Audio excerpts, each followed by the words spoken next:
Alright, so I've been doing so bad with the weekly reviews, unlike we traditionally do in here. I'm going to start with a weekly preview. Or at least give it to you this week. We'll see how it goes. But we got an absolutely loaded slate this weekend. It is going to be a beautiful weekend of college football. And so we're going to go down the list. I had to make myself a list because your boy be forgetting shit. Unlike a normal human being that processes things normally, things slip my mind quite often. A lot more often than I'd like to admit. But anyway, we got the list. Like I said, loaded weekend. We'll start from the top. We got Bama, Missouri. I think Missouri's fraudulent. I think they're solid.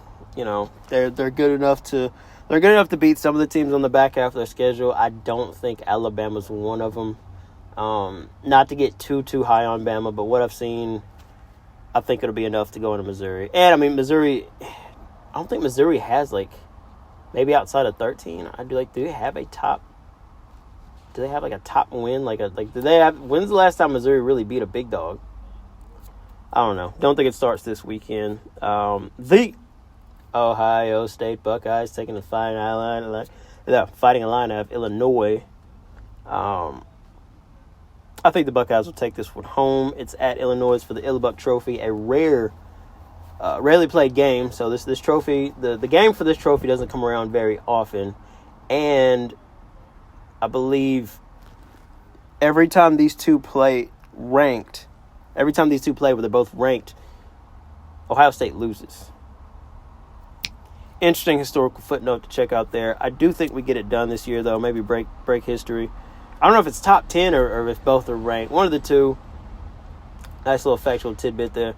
Illinois, I do think Illinois is better than the 63-10 whooping they got from Indiana, but I don't think they're like a top 10 team. So I think my Buckeyes go to Champaign, get it done, and Illinois is kind of left searching for answers on how to get back into the playoff picture. Georgia, Auburn. I said at the beginning of the season, I said, well, hey, if Auburn can put some stuff together, you remember they almost beat Georgia a few years ago at Jordan-Hare. They literally, who was calling defense that year?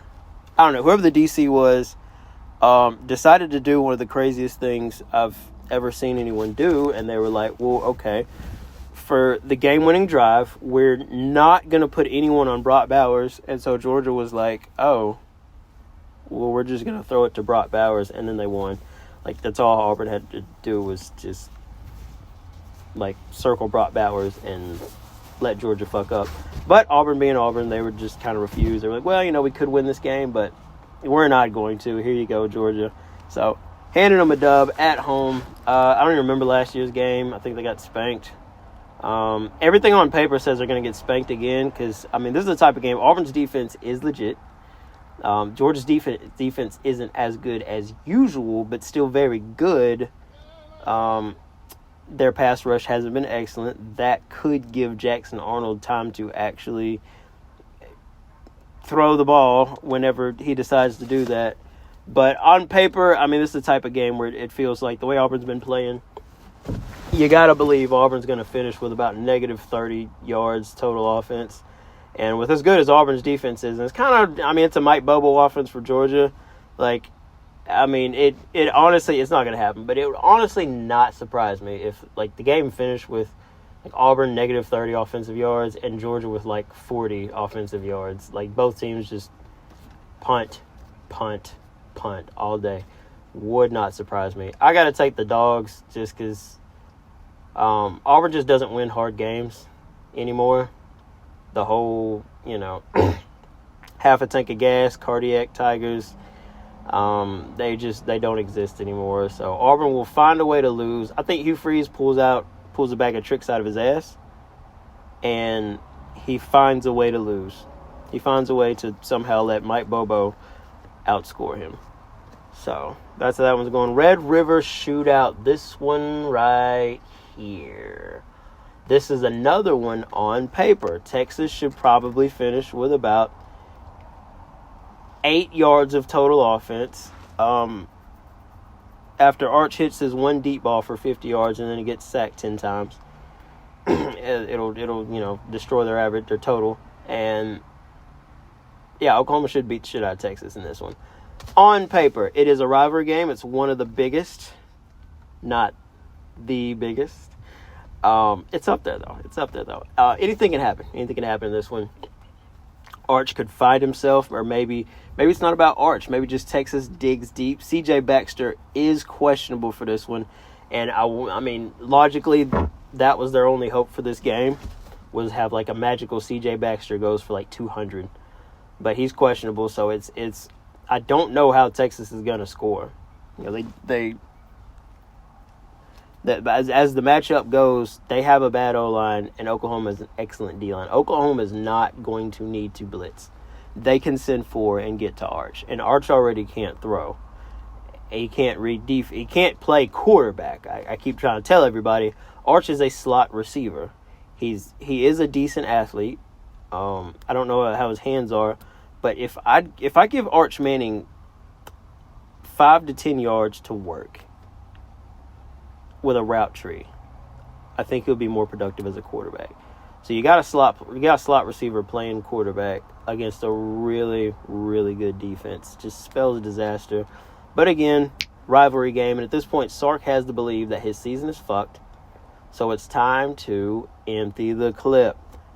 Throw everything you got at Oklahoma. You win the rivalry game. Then when you go 7-5, it doesn't feel as bad. It's like, man, this sucks.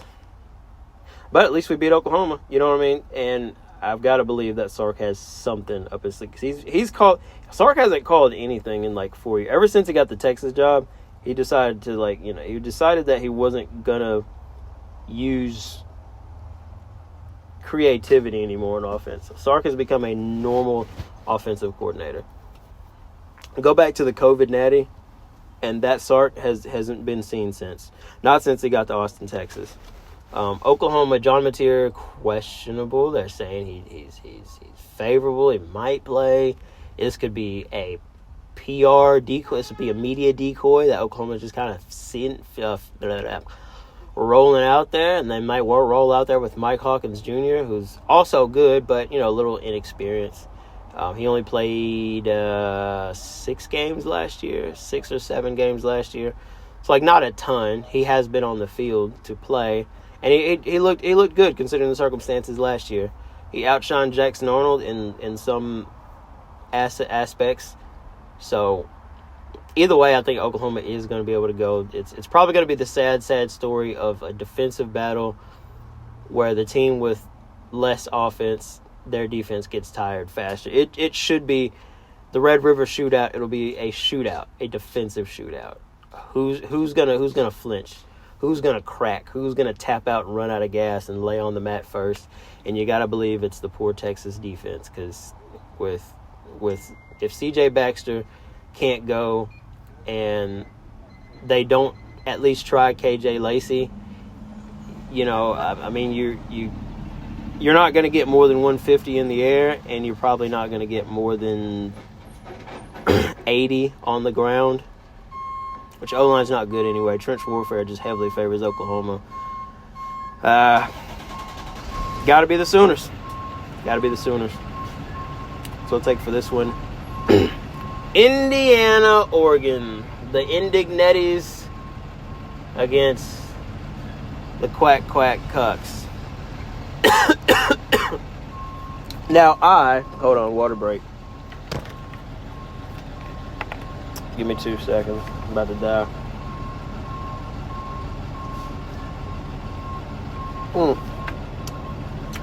Some good ass water. It's cheap for the type of water it is. I hate Oregon. I hate Dan Lanning. But unfortunately, he has built Oregon the same way. Oh, this guy leave. He's truly a Kirby disciple. He's built Oregon the same way Kirby built Georgia. They're just a steady, consistent team. He has all the rah-rah like Kirby does in his speeches. All the bark, bark, bark, bark. Get after him. He has all that. But, yeah, it's just kind of the same team every year, which is what Kirby. Georgia has fielded the exact same team for almost a decade now. Like there's from start to finish, there's not like a difference in any fucking Georgia team. Yeah, they got Todd Monken, so like the offense opened up a little bit more, but like it was largely the same thing. The defensive players they were just a little different. Like Jordan Davis was just a little different. Nakobe Dean, he was just a little different, but largely like but that's his thing. That's why he's there every single year. And if you are not up to par, Georgia can beat you and go and go do their thing, go bark and pee on stuff, whatever the fuck Georgia fans do. Oregon's the same way. The team is. Oregon's been the same since Dan Lanning got there. They're good. They're in the mix, but they're just consistently the same. And that same Oregon team is more talented, deeper, and overall better than Indiana. Indiana would have to go in there and pull an upset. So you gotta believe Oregon's most likely to take this one. You got the Midwest is 4-12 on the West Coast. So, like, time zone things, kids aren't used to that. It's not like in the NFL where you kind of get time to get acclimated and everything. You get acclimated a lot sooner. Not the case here. It even claimed Penn State, really, really good program. Really, really great Tier 2 program. They are very solid. Even a winless UCLA was able to beat them because of the time zones, largely in part because of the time zones. And so if the time zone can claim a great Tier 2 program like Penn State, then it would take a real coaching job from Cignetti to overcome the time zone and the talent gap. So it's probably an Oregon type of day in Autzen Stadium. Florida A&M, man, I don't have much to say about this one because if Florida's on, they're beating A&M. If Billy gets out of his way, guides DJ Lagway in the right direction, gets him to play ball, Florida's winning. Florida has a good roster. Florida is set up very well. So people aren't understanding this. Why we're so high on Florida in the offseason. Now, granted, beating Texas doesn't make them great. Texas is really bad. I had them pegged at 9-3. Turns out I was wrong. Texas is going to be, at best, 7-5, from what I can tell. So, not that the Texas win necessarily, but they beat up Texas. They looked like a good team playing a lesser team, which is what it should. That's what Florida should look like. Billy has done everything the right way except get out of his own way. If Billy's out of his own way and he's finally got DJ Lagway up to speed, they'll beat Texas A&M. If it was just a one-off fluke of Billy having a moment of clarity on a bye week, A&M wins this one. USC and the team up north, an instant classic last year. It's going to be the Peacock, going to be the Big Ten, Big Ten Saturday night game this year. Wish it could be the CBS. Who has the CBS Big Ten game? Is it Oregon, Indiana? It might be. I hope so. Y'all sleep on the Big Ten on CBS. That shit fire. I ain't gonna lie to you. Like, the SEC, it was great. Big Ten on CBS, it's been fun too. I won't say better. CBS doesn't get to pick the best games. Fox does and ruins it with Big Noon. Shitty production. But Big Ten on CBS has been great. But Team Up North and USC, I have to trust the team up north. Lincoln Riley sucks at everything except quarterback development. He scammed Oklahoma. He is currently scamming USC. He is a quarterback coach who is decent at calling plays. We won't call him great because he fucks up a lot. He is a decent play caller and an excellent quarterback developer. He saves careers. He is largely responsible for Jalen Hurts becoming what he is now in the NFL and collecting 2 Super Bowls. So all credit where it's due, but overall, no. Lincoln Riley's highly overrated. USC has some guys, but they don't have a lot of guys. Team Up North, they're firm in their identity, and they know who they are. They have people in the right spots. Not to mention Bryce Underwood and Justice Haynes is quickly turning into one of the most dangerous backfields in the country. So, I've got to go with the team up north. Their defense is still really good. Lincoln Riley's going to find a way to crack it because that is, he's a decent offensive mind. Let's, credit where it's due again. But team up north, they're just solid in who they are. They can control the clock. They're going to be able to control the clock on this USC team, and that's what they do. They want to make it muddy, they want to make it close, and they just want to look you in the eye and slap you in the face until you turn around and go home. It's their style of football. That's what they're going to do. They'll probably keep it close. USC will flash, team up north will pound, and in the end, they'll break USC. I've seen it. Ask me how I know. Oh, so finally, South Carolina LSU.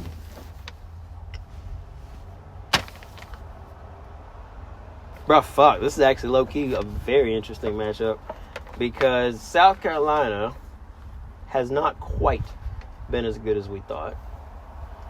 And neither has LSU. LSU is missing an extra gear. I blame that very largely, if not just 100%, on Brian Kelly, who builds his teams around not having an extra gear. Brian Kelly's a football guy. He just wants you to execute and do the right thing. If you just do the right thing, everything will work out. It's kind of Brian Kelly's way, which is cool because he has a standard. That's why his teams never really suck. Again, he's one of those guys that he's a football guy, so he wants everything to be consistent and detailed. But you need an out pitch. A lot of these teams have an out pitch. South Carolina has an out pitch. They have Lenora Sellers. Shit hits the fan. Guess what Shane's doing? Hey, Lenoris, just fucking do some shit. I don't know. But we called the wrong play. My bad, buddy. Go do your thing. Work your magic. LSU does not have that. Garrett Nussmeier isn't that type of playmaker. He's decent. Decent quarterback. He'll get drafted and everything, but he's not an out-pitch player. It's not just give it to Garrett. Just let him carve up the zone. Let him do his thing. Let him fuck with the DC's head because he's so smart or this or that. He's not a super runner. So Garrett's not your out pitch. This is the first time in a long time I can't name an LSU wide receiver off the top of my head. So none of them are good enough to have an out pitch, to be an out pitch, or a special, whatever you want to call it. We'll use out pitch for now. I'm coming up with a better word because that just sounds too technical. Sounds like the generic term you would use on like a video game or something. Press X to use your out pitch. This is the special move you use to fucking do extra damage or some shit. But the LSU has no special. You can't just hand it to Caden Durham 100 times and think that's going to win you the game. Not for this team. They do have the Weeks brothers, but they're also a pair of linebackers. Linebackers are very limited in how they can affect the game in contrast to offensive skill positions. Or defense as a whole. That's why you do want to build. Some shouts to Kirby. He likes to build his entire defensive unit, not around. He's just this one special cornerback. Everybody's good, but I'm gonna have this guy be extra. But I'm gonna, this guy's just gonna shine bright. He much like Brian Kelly, his philosophy on defense. Everybody do your job intensely, but you as a unit, defense as an edge rusher, that's probably the most you can control the game. You can put an offense on its ass if you're an edge rusher. Like, if you're a safety, there's just only so much you can do, because if they start, I would say you're a super physical safety, and we're just going to blitz our safety all night. Well, one, you might as well be a linebacker at that point anyway, but two, it's like, well, if you're just sitting the safety all night, like, eventually we're just going to go over the top, because we're going to have one-on-one on your side, unless you play a cover 1 or a cover 3, and then you're in a zone, and it's like, all right, well, now I can just bring it back a little bit, and we're still moving the chains, and now, like, you eventually have to stop blitzing your safety. So the Weeks brothers are great, and I think they can absolutely affect the game. You can still cause turnovers and things as linebacker. There's a lot of things you can do, but not to the degree of having that one receiver, not a Brock Bowers or a Kyle Pitts, a Cam Newton, or a Leonard Fournette. It's like, fuck it. Let's just hand the ball off 3 times to Leonard Fournette. One of those 3 handoffs one of those 3 carries, he's going to bust for like 50. He might get tackled for 2 on one. He might get tackled for 4 on another. And then he's going to bust one for 15 because he's Leonard Fournette. And LSU lacks a special, so I'm not sure if they're in Death Valley. I will trust LSU to keep it close and use the talent advantage to get it done. If it's this one, I'm gonna go with the home team. If it's in South Carolina, I think LSU finds a way to fuck up, and Brian Kelly gets officially put on the hot seat.